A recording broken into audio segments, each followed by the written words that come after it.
TIFU by not listening when the server asked, "Are you sure?" by user phone jar.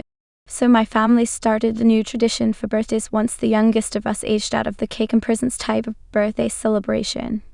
Now the birthday person picks something for the family to do together. My sister likes museums and zoos, and I like to try new cuisines.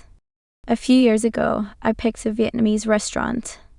I'd had Vietnamese before and enjoyed the dishes we tried, so I wanted to try some more. The restaurant I picked had bamboo shoot soup on the menu, with duck on the side.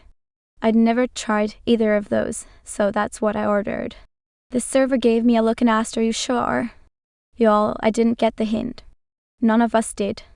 I just nodded and said yes. They hesitated for a second but put the order in. Probably thinking, well, it's your own fault. Now I'm in the US. My only exposure to bamboo in food is the little rectangular strips that are everywhere in Asian restaurants. So that's what I thought I was going to get. It very much wasn't. They looked something like this, like miniature stalks of bamboo. They smelled pretty good, so I was in no way expecting the taste that hit me when I took a sip. The only way I can think of to describe it is that this soup tasted the way zoo smells. It was very earthy, bitter, and strong. I get the feeling it's one of those flavors that you either love or you hate, or you enjoy it if you grew up with it. I fell into none of those categories. The rest of my family tried a sip and all had the same reaction. We suddenly understood why the server asked, "Are you sure?" We owned the mistake. I ate the duck, which was alright on its own, and tried a few bites of the other dishes my family members had gotten. We took the soup home and tried desperately to change the flavor to something at least one of us would enjoy and be able to finish off. It was futile. We regretfully ended up throwing the soup away. Lesson learned. And yes, we did still tip well. It wasn't the server's fault, we only had one brain cell amongst the 5 of us. TLDR, the server at our restaurant asked me if I was sure about my order. I didn't take the hint and regretted it, ultimately wasting the dish. I did, just because I see a lot of people asking about it. We do still have cake and give each other presents, we just don't have that kind of party anymore where the cake and presents are the main focus. We just like to focus more on coming together as a family and enjoying our time together. TIFU by pretending to faint at work because I fell from my chair by user a little trick 920. At 24, I was at my station just mindlessly spinning around in my swivel chair. You know how we all do it when we reboard. Except this time, my chair completely slipped out from under me and next thing you know I am on the floor. Now our office is usually dead quiet, so of course the sound of me hitting the ground was loud enough to make the whole department stop what they were doing and look to where the sound came from.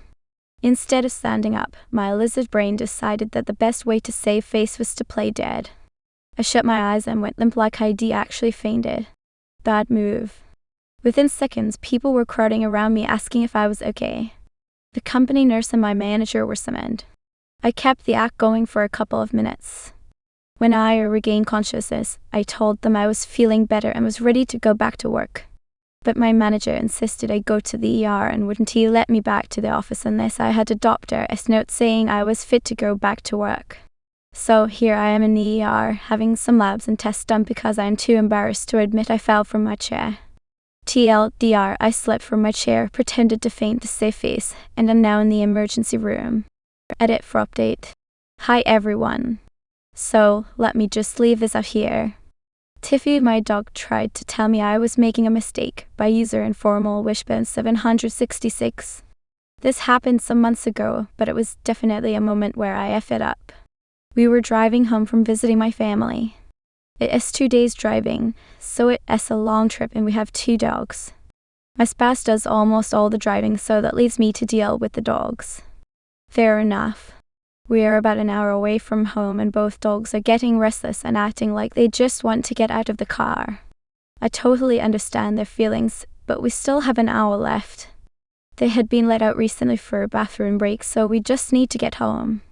I hear one dog make an odd sound, so I glance in the back seat and observe them pooping. We do have a car seat cover at least.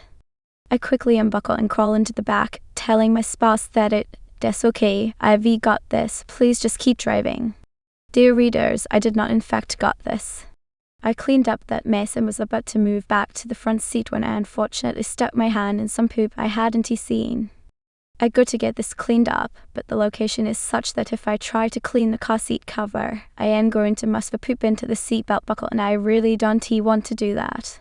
I make an executive decision that I will just remove the seat cover in such a way that the poop stays in the cover and we will just toss it out when we get home.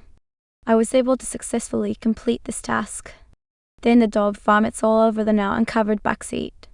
I again reassure my spouse that it is under control and just keep driving.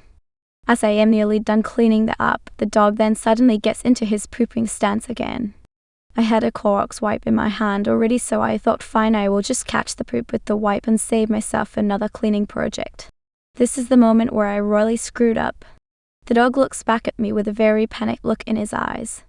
I didn't have time to process what he was trying to tell me before diarrhea came gushing out of him and all over my hand/arm and the poor backseat. Needless to say, I was still cleaning up when we arrived home. And I do love my dog very much. He was clearly having some tummy issues. He is a good boy and it wasn't his fault. TLDR, don't attempt to catch your dog's poop with a Clorox wipe. TIFU doing a good deed and ended up in the hospital. I was cycling to work at 515 ohm as usual. It is dark and I am riding through a harbor area of the city.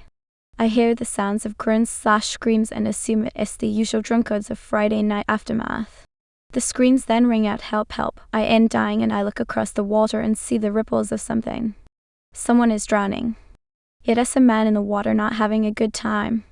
Instincts kick in and turn my bike around, right across a bridge and through the nearby car park at full speed. In my haste to get to the man, I forgot about the chain links between bollards in the car park. I plow 15/20 into the chain and crash. Bike has some pieces fly off and I quickly get myself up, grab the bits and look down and my leg is bleeding quite badly. Run over to where the guy is throwing a polo and luckily he grabs it and gets in. Other people are nearby at this point and have called in emergency services. They arrive and I decide it is time for me to go as I am not in the best way myself. Head to work, drop off my bike and get to hospital. Fast forward to that evening and I am in surgery for my knee, thinking that I did a good thing, but at what cost? I'd do it again in a heartbeat, but maybe be a bit more aware. Not the way I planned my Saturday morning. TLDR, riding to work and saw a guy drowning. Go to save him and crashed my bike on the way, managed to get to him in time. Ended up in hospital having to get surgery for my injuries. Edit/update. Thanks for all the kind words, but also the words of wisdom. In future, I'll be more cautious about my own actions and safety before getting involved. I'm extremely lucky I didn't come off worse than I did. I will be going on a first aid course once I'm up and about. For now, I am home and resting up. TIFU by taking a group of 20-somethings to waterfall by user 10-minute fundum. This happened many years ago. I agreed to take a group of 20-year-olds, friends of friends, not people I really knew well, on a hike to this gorgeous waterfall in a state park. The trail is about 3 miles each way, not difficult if you be careful and have some common sense. Unfortunately, these kids decided to haul a bottle of vodka with them. By the time we reached the falls, they were tipsy, giggling, and making increasingly bad decisions.